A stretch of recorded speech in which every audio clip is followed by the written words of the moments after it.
इलाहको बेँसीमा दुई सेनाहरू आम्ने सामने थिए।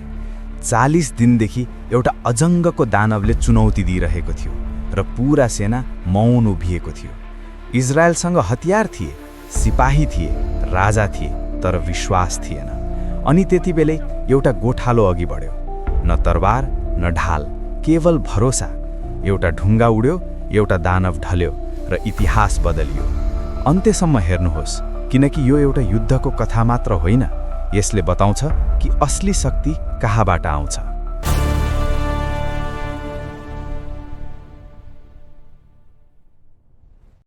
बिहानीको घाम इलाहको बेँसीमा फैलिरहेको थियो, तर गर्मीभन्दा पनि बढी त हावामा तनाव थियो। यस्तो लाग्थ्यो कि मानौ आज केही ठुलै हुँदैछ भन्ने कुरा जमिनलाई पनि थाहा थियो। एकातिर इजरायलको सेना उभिएको थियो, अर्कोतिर पलिस्तीहरू, दुवै आम्ने सामने। बीचमा खुला बेँसी र ठीक बीचमा उभिएको थियो गोलियत। लामो भारी शरीर, चम्किलो काँसाको कवच र हातमा यति ठुलो भाला कि देखेरै डर लाग्थ्यो। जब ऊ हिँड्थ्यो, उसको पाइलाको आवाज टाढासम्म सुनिन्थ्यो। उसले भाला भुइँमा गाड्यो र गर्जियो, कहाँ छन् तिम्रा वीरहरू? इजरायलमा कोही छ कि छैन? उसको आवाज पहाडहरूमा ठोकिएर प्रतिध्वनित भयो। इजरायली सिपाहीहरूको अनुहार ओइलायो। कोही ढाल कसेर समात्दै थिए, कोही भुइँतिर हेर्न थाले, कोही अघि बढ्न सकेन। गोलियतले हाँस्दै कराउन थाल्यो, एकजना मान्छे पठाऊ। यदि उसले मलाई हरायो भने हामी तिम्रा दास बन्नेछौँ, र यदि मैले उसलाई हरायो भने तिमीहरू हाम्रा। कुनै जवाफ आएन। राजा शाउल आफ्नो पाल बाहिर उभिएर यो सबै हेरिरहेका थिए। उनको अनुहार थकित थियो। छेउमै उभिएका सेनापतिले बिस्तारै भने, महाराज, 40 दिन भइसक्यो, दिनहुँ यही गर्छ। शाउलले लामो सास फेरे। 40 दिनदेखि कोही अघि सरेको थिएन। उनले बुझिसकेका थिए डर अब पूरा सेनाको नसामा बसिसकेको छ। उता बेथलेहेममा एउटा केटो भेडाहरूलाई पानी खुवाउँदै थियो। उसको नाम थियो दाउद। सोझो र सरल ठिटो, हातहरू मेहनतले कडा भइसकेका थिए। कम्मरमा घुयत्रो झुन्डिएको थियो। आँखामा एउटा अनौठो शान्ति थियो। उसका पिता यिशै आएर भने, दाउद, यो खाना आफ्ना दाजुहरूका लागि लैजाऊ, उनीहरू युद्धमा छन्, गएर हेर सबै ठिक छ कि छैन। दाउदले टाउको हल्लायो। हुन्छ बुबा। उसले भेडाहरूलाई अर्को गोठालोको जिम्मा लगायो र निस्कियो। जब दाउद शिविरमा पुग्यो, त्यतिबेलै गोलियतको आवाज फेरि गुन्जियो, आज पनि म इस्रायलको सेनालाई ललकारछु। दाउद रोकियो। उसले चारैतिर हेर्यो, डराएका अनुहार, झुकेका काँध। उसले छेउमा उभिएको एउटा सिपाहीलाई सोध्यो, यो मान्छे को हो? सिपाहीले भन्यो, गोलियत, पलिस्तीमहरूको सबैभन्दा ठूलो योद्धा। राजाले भन्नुभएको छ, जसले यसलाई हराउँछ उसले इनाम पाउनेछ, तर कोही जाँदैन। दाउद अलिकति अचम्मित भयो। अनि यसले हाम्रा परमेश्वरको सेनालाई यसरी गाली गरिरहन्छ? अर्को सिपाहीले भन्यो, बिस्तारै बोल केटा, तँलाई थाहा छैन ऊ कति खतरनाक छ। तर दाउद रोकिनेवाला थिएन। कोही किन जाँदैन? यो कुरा उसको दाजु एलियाबसम्म पुग्यो। एलियाब रिसले चुर भयो। त यहाँ किन आइस? भेडालाई कसको जिम्मा छोडेर आइस? साँचो भन्, त लडाई हेर्न आएको होइनस्। दाउदलाई नराम्रो लाग्यो, तर उसले शान्त भएर भन्यो, मैले के गल्ती गरेँ र? मात्र सोधिरहेको त हुँ। थोरै समयमै राजा शाउलसम्म कुरा पुग्यो कि एउटा केटो छ जो गोलियतसँग लड्न चाहन्छ। शाउलले भने, पठाऊ उसलाई। दाउद पालभित्र गयो। शाउलले उसलाई हेरे। सानो केटो, साधारण लुगा। दाउदले भन्यो, महाराज, कोही पनि डराउनु पर्दैन, म गएर उसँग लड्नेछु। शाउलले भने, तिमी अझै बालक नै छौ। दाउदले भन्यो, जब म भेडा चराउँथे तब सिंह आएको थियो, भालु पनि आएको थियो। म उनीहरूको मुखबाट भेडा छुटाएर ल्याउँथे। यदि तिनीहरू म माथि झम्टन्थे भने म उनीहरूलाई समातेर मारिदिन्थे। जसले मलाई ती जनावरबाट बचाउनु भयो, उहाँले मलाई यो मान्छेबाट पनि बचाउनु हुनेछ।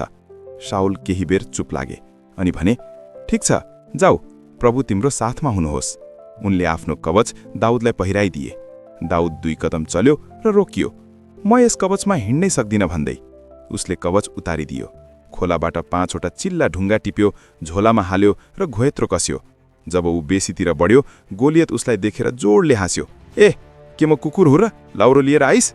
दाउद रोकियो। शान्त स्वरमा भन्यो, त तरबार र भाला लिएर आउँछस्। म सेनाहरूका परमप्रभुको नाममा आउँदैछु। दुवैतिरका सेनाहरू सास रोकेर उभिएका थिए। दाउदले घुइँत्रो घुमाउन सुरु गर्यो। गोलियत अघि बढ्यो र त्यही क्षण सबै कुरा थामिए जस्तो भयो। गोलियत भारी पाइलाहरूका साथ दाउदतिर बढ्दै थियो र हरेक पाइलासँगै उसको कवच एक आपसमा ठोकिएर ठूलो आवाज आइरहेको थियो। उसको अनुहार रिसले रातो भएको थियो र आँखामा प्रष्ट देखिन्थ्यो कि ऊ त्यस सानो केटालाई एकैचोटि कुल्चिएर मारिदिन चाहन्छ। अर्कोतिर दाउद आफ्नो ठाउँमा अडिग थियो। घुइँत्रो उसको हातमा थियो र औँलाहरूले बिस्तारै ढुङ्गालाई महसुस गरिरहेका थिए। मानौ ऊ केवल हतियार मात्र होइन, आफ्नो भरोसालाई पनि थामिरहेको छ। गोलियतले अघि बढ्दै चिच्याएर भन्यो, आज यस दाउदको शरीर मैदानमै छोडिदिनेछ ताकि गिद्धले खाउन्। तर दाउदको आवाजमा कुनै डर थिएन। उसले जवाफ दियो कि आज प्रभु स्वयंले लडाईँको निर्णय गर्नुहुनेछ ताकि सबैले जानुन् कि इस्राएलका परमेश्वर जीवित हुनुहुन्छ। फलिस्ती सिपाहीहरू यो सुनेर हाँसे र इस्राएली सिपाहीहरूको मुटु ढुकढुक हुन थाल्यो, किनकि उनीहरूलाई अझै विश्वास भइरहेको थिएन कि एउटा गोठालो केटो त्यो विशाल योद्धाको अगाडि उभिएको छ।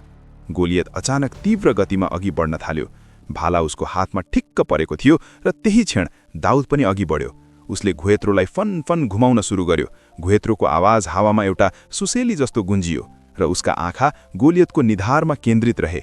उसका हातहरू तीव्र गतिमा घुमिरहेका थिए, तर उसको भित्र एउटा अनौठो शान्ति थियो। मानौ उसलाई थाहा छ कि यो लडाईँ उसको शक्तिले होइन, प्रभुको इच्छाले तय हुनेछ। जति बेला सही मौका आयो, दाउदले घुइँत्रो छोडिदियो र ढुङ्गा हावालाई चिर्दै सिधै गोलियतको निधारमा गएर लाग्यो। सबै कुरा एक क्षणको लागि टक्क रोकियो। अचानक गोलियतका आँखामा अँध्यारो छायो। उसको शरीर लर्रखरायो र त्यसपछि ऊ घुँडा टेकेर भुइँमा ठूलो आवाजका साथ पछारियो।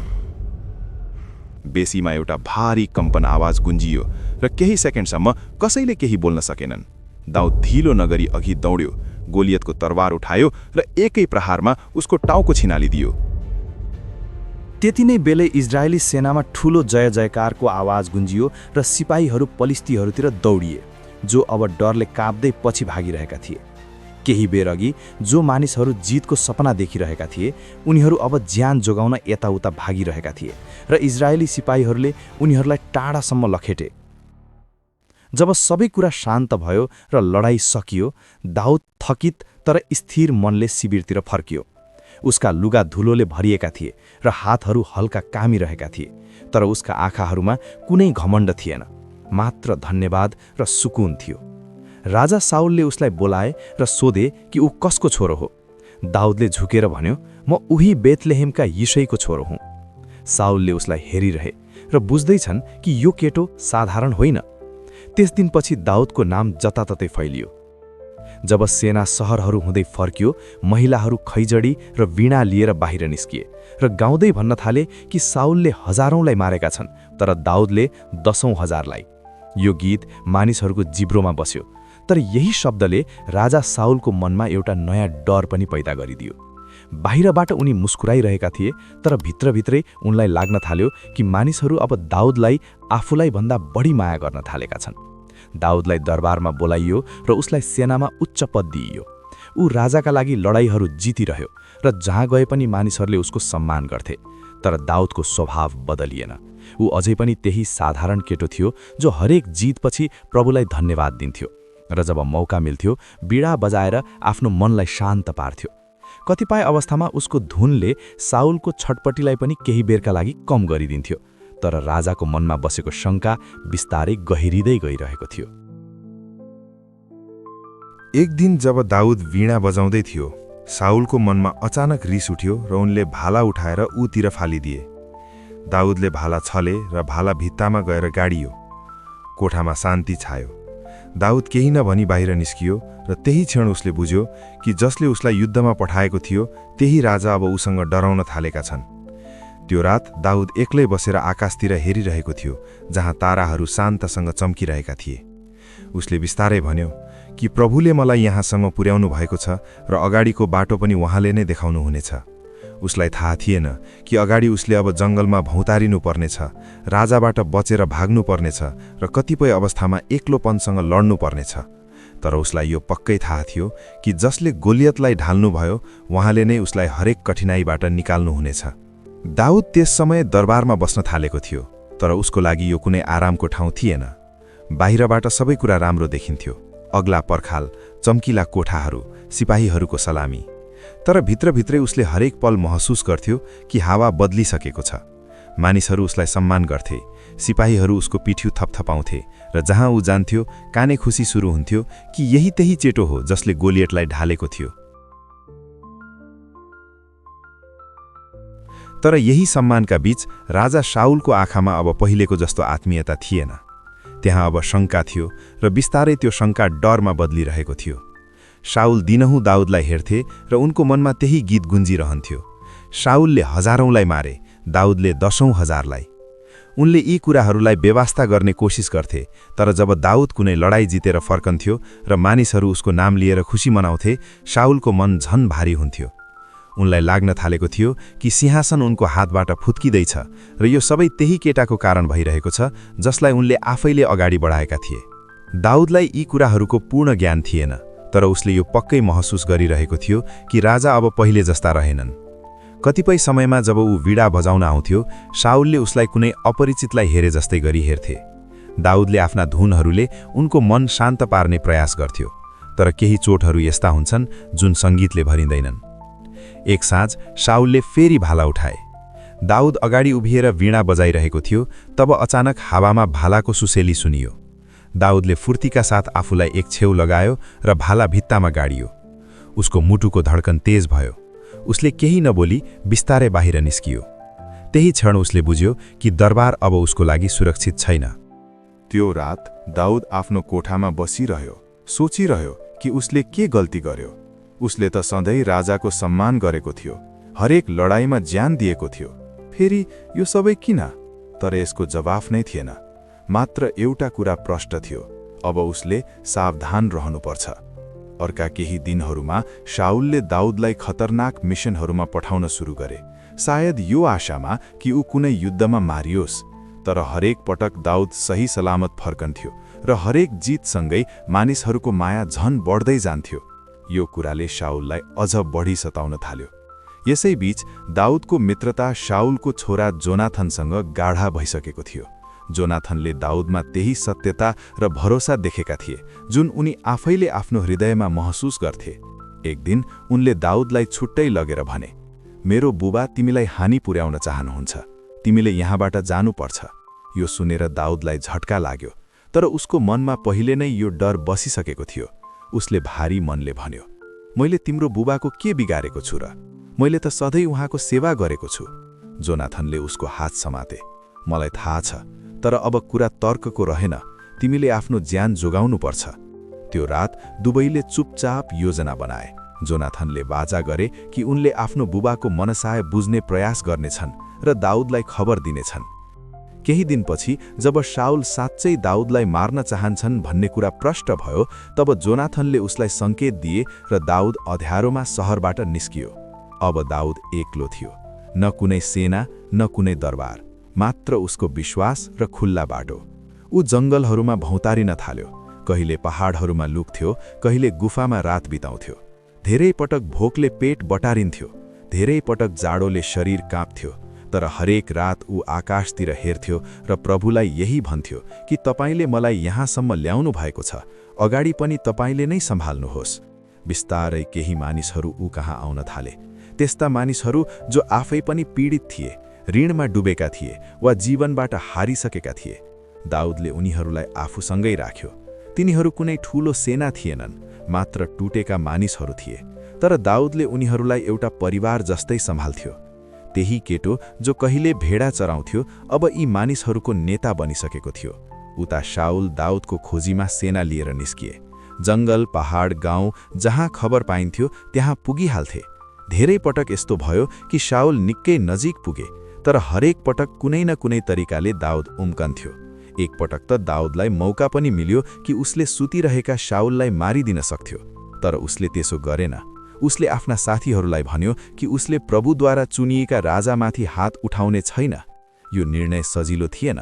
जसले उसलाई मार्ने कोसिस गरेको थियो उसैलाई छोडिदिनु कुनै साधारण हृदयको काम थिएन। तर दाउदलाई थाहा थियो कि यदि उसले बदला लियो भने ऊ पनि त्यही अन्धकारमा जानेछ जसबाट ऊ बच्न चाहन्छ। यी सबै दिनहरूमा दाउदले धेरै कुरा गुमायो, घर, आराम, साथीभाइ, तर उसले आफ्नो भरोसा गुमाएन।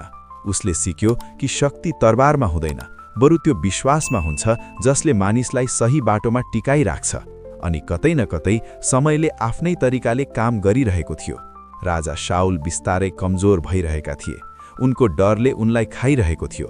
र दाउद, जो कहिले एउटा साधारण गोठालो थियो, अब मानिसहरूको मनमा राजा बन्न थालेको थियो, चाहे उसको शिरमा कुनै मुकुट थिएन। जङ्गलमा बिताएका दिनहरू दाउदका लागि सजिला थिएनन्। कहिले ऊ पहाडका ओझेलमा लुक्थ्यो, कहिले सुकेका नदीका किनारमा रात काट्थ्यो, र कहिले अँध्यारा गुफाहरूमा आफ्ना मानिसहरूसँगै बसेर आगो ताप्थ्यो। उसँग अब करिब 400 मानिसहरू थिए, कोही ऋणमा डुबेका, कोही परिवारबाट छुट्टिएका, र कोही यस्ता जसको फर्कने कुनै ठाउँ थिएन। ती सबै दाउदलाई हेर्थे मानौ उही नै उनीहरूको बाटो हो। र दाउदले हरेक दिन आफैलाई सम्झाउँथ्यो कि उसले मात्र आफ्नो होइन, यी सबैको पनि ख्याल राख्नुपर्छ। धेरै पटक खाना सकिन्थ्यो र भोलिको केही ठेगान हुँदैनथ्यो। तब दाउद आफ्ना मानिसहरूलाई भन्थ्यो, नडराऊ, प्रभुले हामीलाई यहाँसम्म ल्याउनु भएको छ, उहाँले नै अगाडिको बाटो पनि देखाउनुहुनेछ। ऊ यी कुराहरू उनीहरूलाई सान्त्वना दिन मात्र भन्दैनथ्यो, ऊ साँच्चै यसमा विश्वास गर्थ्यो। रातमा जब सबै सुत्थे, ऊ एक्लै बसेर आकाशतिर हेर्थ्यो र मनमा नै प्रार्थना गर्थ्यो कि उसलाई सही निर्णय लिने शक्ति मिलिरहोस्। उता राजा साउल चैनले बस्न सकिरहेका थिएनन्। दिन बित्दै जाँदा उनको रिस र छटपटी बढ्दै गइरहेको थियो। उनलाई जताततै दाउदको छाया देखिन्थ्यो। कसैले भन्थ्यो दाउद यो पहाडको छेउमा देखिएको छ, कसैले खबर ल्याउँथ्यो कि ऊ त्यो गाउँतिर गएको छ, र साउल तुरुन्तै आफ्नो सेना लिएर निस्कन्थे। धेरै पटक यस्तो भयो कि साउलको टोली दाउदको निकै नजिक पुग्यो, तर हरेक पटक कुनै न कुनै तरिकाले ऊ जोगिन्थ्यो, मानौ कुनै अदृश्य हातले उसलाई सही समयमा सही दिशातिर मोडिरहेको छ। एक पटकको कुरा हो, दाउद आफ्ना मानिसहरूसँग एउटा ठूलो ओढारमा लुकेको थियो। त्यही ओढारमा थाहै नपाई राजा साउल पनि भित्र पसे। दाउदका मानिसहरूले काने खुसी गरे, यही मौका हो, आज प्रभुले तपाईको शत्रुलाई तपाईको हातमा सुम्पिदिनु भएको छ। दाउद बिस्तारै अघि बढ्यो, साउलको नजिक पुग्यो र उनको पछ्यौराको एउटा कुना काटिदियो। त्यसपछि ऊ फिर्ता आयो। जब साउल बाहिर निस्किए, दाउद ओढारबाट बाहिर आयो र ठूलो स्वरमा भन्यो, महाराज हेर्नुहोस्, आज म तपाईलाई मार्न सक्थे, तर मैले त्यसो गरिन, म तपाईको विरुद्धमा छैन। साउलले फर्केर हेरे, दाउदको हातमा त्यही काटिएको कपडा थियो। उनका आँखा रसाए। केही क्षणका लागि उनको मन पग्लियो र उनले भने, दाउद, तिमी मभन्दा धर्मी छौ, मैले तिम्रो कुभलो गरेँ, तर तिमीले मेरो भलाइ गर्यौ। त्यस दिन दुवै छुट्टिए र केही समयका लागि साउल पछि हटे। तर यो शान्ति धेरै दिन टिकेन। डर फेरि फर्कियो र साउलले पुनः दाउदको पिछा गर्न सुरु गरे। दाउदले अब बुझिसकेको थियो कि यो खेल लामो समयसम्म चल्नेछ। उसले आफ्ना मानिसहरूसँग ठाउँ बदल्न सुरु गर्यो, कहिले यता कहिले उता, ताकि साउलको सेनाले उनीहरूलाई समात्न नसकोस्। बाटोमा उसले धेरै त्यस्ता मानिसहरू भेट्यो जसले उसलाई सहयोग गरे, खाना दिए, लुक्ने ठाउँ दिए, र कतिपय यस्ता पनि भेटिए जसले डरका कारण उसको साथ दिन अस्वीकार गरे। दाउदले दुवै किसिमका अनुभवहरू बटुल्यो, मानिसहरूको दया पनि र उनीहरूको व्यवस्था पनि। यिनै दिनहरूमा दाउदले खबर पायो कि पलिस्तीहरू फेरि इस्राएलमाथि हमला गर्ने तयारी गर्दैछन्। उसको मन भारी भयो। उसलाई थाहा थियो कि यदि युद्ध भयो भने साउल पनि मैदानमा हुनेछन्। उसले प्रभुसँग सोध्यो उसले के गर्नुपर्छ, र उसले मनभित्रबाट यही जवाफ पायो कि ऊ आफ्नो बाटोमा अडिग रहोस्। समय बित्दै गयो। दाउदका कपाल लामा भए, अनुहारमा थकाइका रेखाहरू देखिए, तर उसको भित्री भरोसा अझै पनि उस्तै थियो। उसलाई थाहा थियो कि एक दिन प्रभुले उसलाई त्यो स्थान दिनुहुनेछ जसको वाचा गरिएको थियो, तर यो दिन कहिले आउँछ कसैलाई थाहा थिएन। फेरि एक दिन खबर आयो कि पलिस्ती र इजरायलका सेनाहरू आम्ने सामने खडा छन्। दाउद टाढा थियो, तर उसको मन युद्धभूमिमै अड्किएको थियो। उसलाई जोनाथनको याद आयो, उसलाई शाउलको याद आयो, र ती सबै मानिसहरूको याद आयो जससँग उसले कहिले काँधमा काँध मिलाएर लडाईँ लडेको थियो। त्यो रात दाउद अबेरसम्म जागा रह्यो। उसले आगोको मधुरो ज्वालालाई हेर्दै आफ्ना मानिसहरूलाई भन्यो, जे भए पनि हामीले सही काम गर्नुपर्छ, बदला लिनु हुँदैन, घृणामा बग्नु हुँदैन। प्रभुको समय सबैभन्दा उत्तम हुन्छ। भोलिपल्ट के हुँदैछ भन्ने कसैलाई थाहा थिएन। कसैलाई यो भनक पनि थिएन कि युद्धको मैदानमा एउटा युग समाप्त हुँदैछ। र कतै टाढा त्यही अन्धकारमा राजा शाउल आफ्नो अन्तिम लडाईँतिर बढिरहेका थिए। युद्धको खबर टाढा टाढासम्म फैलिसकेको थियो। पलिस्थीहरू पूर्ण शक्तिका साथ मैदानमा उत्रिएका थिए र इजरायलको सेना उनीहरूलाई रोक्न अगाडि उभिएको थियो। दाउद त्यस समय आफ्ना मानिसहरूसँग टाढा थियो, तर उसको मन पटक पटक त्यही दिशातिर गइरहेको थियो जहाँ राजा शाउल र जोनाथन लड्दै थिए। उसलाई थाहा थियो कि यो लडाईँ सामान्य होइन। उसको हृदयको कतै कुनामा गहिरो डर बसेको थियो, मानौ कुनै अनिष्ट अन्त्य नजिक आइरहेको छ। त्यो रात दाउद सुत्न सकेन। ऊ आगोको छेउमा बसिरह्यो, ज्वालाहरूलाई हेरिरह्यो र प्रभुसँग मात्र यही प्रार्थना गरिरह्यो कि जे भए पनि आफ्ना मानिसहरूको रक्षा गर्नुहोला र इजरायललाई सम्हाल्नुहोला। उसँगै बसेका केही मानिसहरू पनि चुपचाप थिए। सबैलाई आभास थियो कि आउने दिन कठिन हुनेवाला छ। भोलिपल्ट बिहान जब घाम लाग्यो, त्यही समय टाढाका पहाडहरू पछाडि युद्ध सुरु भइसकेको थियो। तरबारहरूको टक्कराहट, सिपाहीहरूको आवाज र घोडाको दौड सबै कुरा हावामा मिसियो।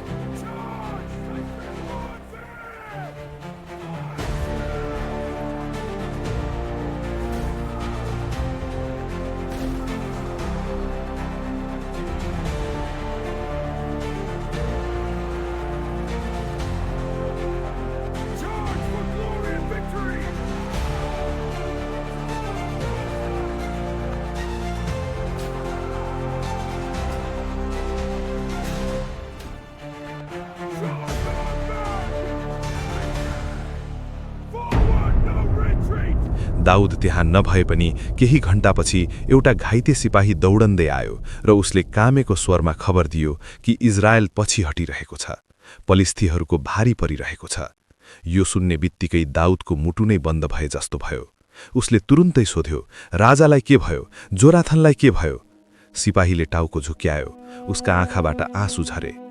जोनाथन ढल्नुभयो र राजा शाउल पनि। उहाँहरू दुवै युद्धमा मारिनुभयो। यो सुन्ने बित्तिकै दाउद पत्थर जस्तै स्तब्ध भयो। उसका कानमा शब्दहरू गुन्जिरहे। जोनाथन ढल्नुभयो, शाउल पनि। केही क्षणसम्म उसले केही बोल्न सकेन। त्यसपछि ऊ भुइँमा थचक्क बस्यो। उसको टाउको झुक्यो र आँखाबाट आँसुका धारा बग्न थाले। यी तिनै शाउल थिए जसले उसलाई मार्ने कोसिस गरेका थिए, त्यही राजा जसले उसलाई जङ्गलमा भौतारिन बाध्य बनाएका थिए। तर तापनि उनी इस्राएलका राजा थिए, प्रभुद्वारा चुनिएका राजा, र जोनाथन उसको साथी, उसको दाजु जस्तै अब यो संसारमा थिएनन्। दाउदले आफ्ना लुगाहरू च्यात्यो र जोडले रुन थाल्यो। उसले आफ्ना मानिसहरूलाई पनि शोक मनाउन भन्यो र त्यसपछि जोनाथन र शाउलका लागि एउटा गीत गायो। एउटा यस्तो गीत जसमा रिस थिएन, बदलाको खुसी थिएन, मात्र दुःख र सम्मान थियो। उसले भन्यो कि इस्राएलका वीरहरू ढलेका छन् र देशले आफ्ना छोराहरू गुमाएको छ। त्यस दिन दाउदले देखाइदियो कि असली शक्ति जितमा मात्र होइन, बरु हारपछि पनि मानिस बनिरहनुमा हुन्छ। केही समयपछि दाउदले प्रभुसँग सोध्यो कि अब उसले के गर्नुपर्छ। उसले मनभित्रबाट जवाफ पायो कि ऊ यहुदाको शहर हेब्रोन जाओस्। दाउद आफ्ना मानिसहरूसँग त्यहाँ पुग्यो र त्यहाँ यहुदाको कुलले उसलाई आफ्नो राजा मान्यो। यो कुनै ठूलो राज्याभिषेक थिएन, न त कुनै तडक भडक नै, मात्र साधारण मानिसहरू थिए जसले उसको शिरमा तेल हाल्दै भनिरहेका थिए कि अब उनीहरूका राजा दाउद हुन्। तर पूरा इस्राएल अझै उसको साथमा थिएन। शाउलको घरानाका मानिसहरू अझै पनि सत्तामा रहन चाहन्थे र धेरै वर्षसम्म देश दुई भागमा बाँडियो। एकातिर दाउद, अर्कोतिर शाउलको परिवार। बीचबीचमा झडपहरू भइरहे, रगत बग्यो र हरेक वर्षसँगै शाउलको घराना कमजोर हुँदै गयो भने दाउद शक्तिशाली बन्दै गयो। दाउदले यस समयको प्रयोग आफू र आफ्ना मानिसहरूलाई सम्हाल्नमा लगायो। उसले आफ्ना सिपाहीहरूलाई सङ्गठित गर्यो, सहरहरूको रक्षा गर्यो र सकेसम्म सबैलाई उचित न्याय गर्ने प्रयास गर्यो। उसलाई थाहा थियो कि राजा हुनु मात्र शक्तिको खेल होइन, यो एउटा जिम्मेवारी हो। अन्ततः त्यो दिन पनि आयो जब पूरा इस्राएलका एल्डरहरू हेब्रोन आए र उनीहरूले दाउदलाई भने, हामी तपाईँकै मानिस हौँ। पहिले पनि जब शाउल राजा हुनुहुन्थ्यो, तपाईँले नै हामीलाई लडाईँमा लैजानुहुन्थ्यो। अब प्रभुले तपाईँलाई चुन्नु भएको छ, हाम्रा राजा बन्नुहोस्। दाउदका आँखा रसाए। वर्षौंको पर्खाइ, जङ्गलको चिसो, भोक, डर अनि त्यो भागदौड, सबै कुरा उसको आँखा अगाडि घुम्यो र अब त्यही मानिसहरू उसको अगाडि उभिएका थिए। त्यस दिन दाउद पूरा इस्राएलको राजा बन्यो। कुनै अचानकको खुसी थिएन, कुनै घमण्ड थिएन, मात्र एउटा शान्त आभास थियो कि प्रभुले जे वाचा गर्नुभएको थियो त्यो बिस्तारै पूरा भएको छ। तर दाउदलाई थाहा थियो कि यो अन्त्य होइन, राजा बन्नु कथाको अन्तिम पाना होइन, यो त एउटा सुरुवात मात्र हो। दाउद अब पूरा इस्राएलको राजा बनिसकेको थियो, तर उसको लागि सिंहासनमा बस्नु कुनै विजय उत्सव जस्तो थिएन। जब ऊ पहिलो पटक यरुसलेम पुग्यो र सहरका अग्ला पर्खालहरू देख्यो, उसलाई आफ्ना ती दिनहरूको याद आयो जब ऊ जङ्गलमा लुकेर हिँड्थ्यो, कहिले भोको, कहिले थकित र कहिले मात्र आकाशतिर हेरेर प्रभुसँग शक्ति माग्थे।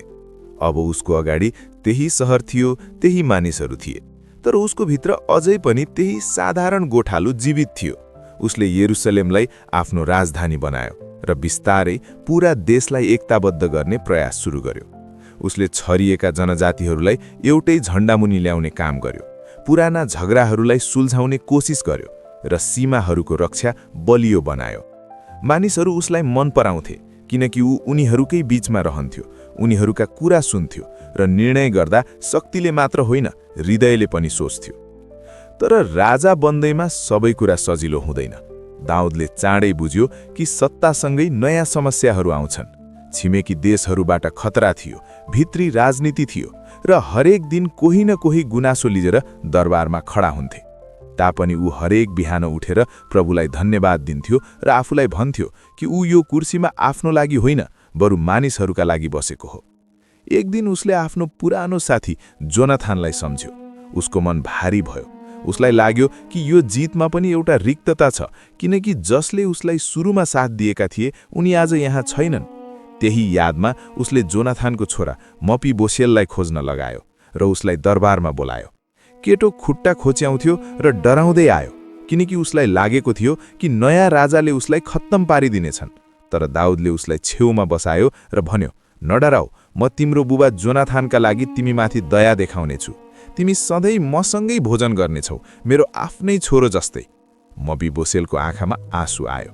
मानिसहरूले देखे कि उनीहरूको राजा युद्ध जित्ने मात्र होइन, हृदयदेखि नाता निभाउने पनि हुन्। समय बित्दै गयो, दाउदको सेना बलियो हुँदै गयो, इस्राएल समृद्ध हुन थाल्यो।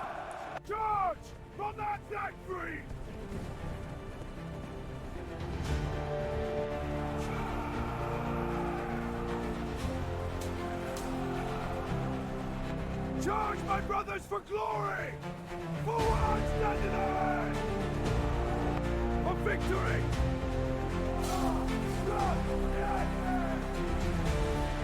You fight well, but yet will not win! Forward, my warriors! Forward, victory! Battle is won. We return home. तर मानिस जतिसुकै महान भए पनि ऊ गल्तीबाट पूर्णतया जोगिन सक्दैन। एक साँझ दाउद दरबारको छतमा हिँडिरहेको थियो, तब उसको नजर बत्सेवामा पर्यो। त्यहीँबाट उसको जीवनको सबैभन्दा ठूलो दशा सुरु भयो। एउटा गलत निर्णय, त्यसपछि अर्को, र अन्त्यमा एक निर्दोष मानिस उरियाहले ज्यान गुमाउनु पर्यो। जब अगमवक्ता नातानले आएर दाउदलाई उसको गल्तीको महसुस गराए, तब ऊ टुट्यो। उसले रुँदै स्वीकार गर्यो कि उसले पाप गरेको छ र प्रभुसँग क्षमा माग्यो। त्यस दिन दाउदले सिक्यो कि राजा भएपछि पनि मानिस जवाफदेही हुन्छ। उसको गल्तीको मूल्य उसले आफ्नै परिवारमा चुकाउनु पर्यो। उसका छोराहरू बीच झगडा भयो, रगत बग्यो र एउटा समय यस्तो पनि आयो जब उसको आफ्नै छोरा अब्सालोम उसको विरुद्ध खडा भयो। त्यही दाउद जसले कहिल्यै गोल्यप्राय ढालेको थियो, अब आफ्नै छोराबाट भाग्दै थियो। तर यी सबै पीडाका बीच पनि उसले प्रभुलाई छोडेन। ऊ लड्यो, ऊ रोयो, तर ऊ फेरि उठ्यो, किनकि उसको शक्ति ऊ सिद्ध हुनुमा होइन, बरु ऊ हरेक पटक टुटेपछि पनि फेरि प्रभुको काखमा फर्किनुमा थियो। अन्तिम दिनहरूमा जब उसका कपाल सेता भइसकेका थिए र शरीर पहिलेको जस्तो बलियो रहेन, दाउद अक्सर एक्लै बसेर आफ्ना पुराना दिनहरूलाई सम्झन्थ्यो। भेडाहरूसँग बिताएका बिहानीहरू, गोलियतको अगाडि उभिएको त्यो क्षण, जङ्गलका ती रातहरू र त्यसपछि यो सिंहासन। उसलाई महसुस भयो कि उसको पूरा जिन्दगीले एउटै कुरा सिकाउँछ, परमेश्वरले हृदयलाई हेर्नुहुन्छ, पदलाई होइन।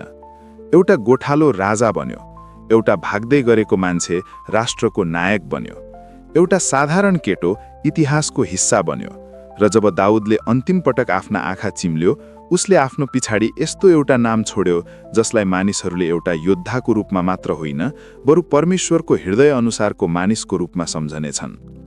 उसको कथाले यही भन्छ कि जित मैदानमा मात्र हुँदैन, असली जित तब हुन्छ जब मानिसले हरेक अवस्थामा आफ्नो विश्वासलाई थामिराख्छ।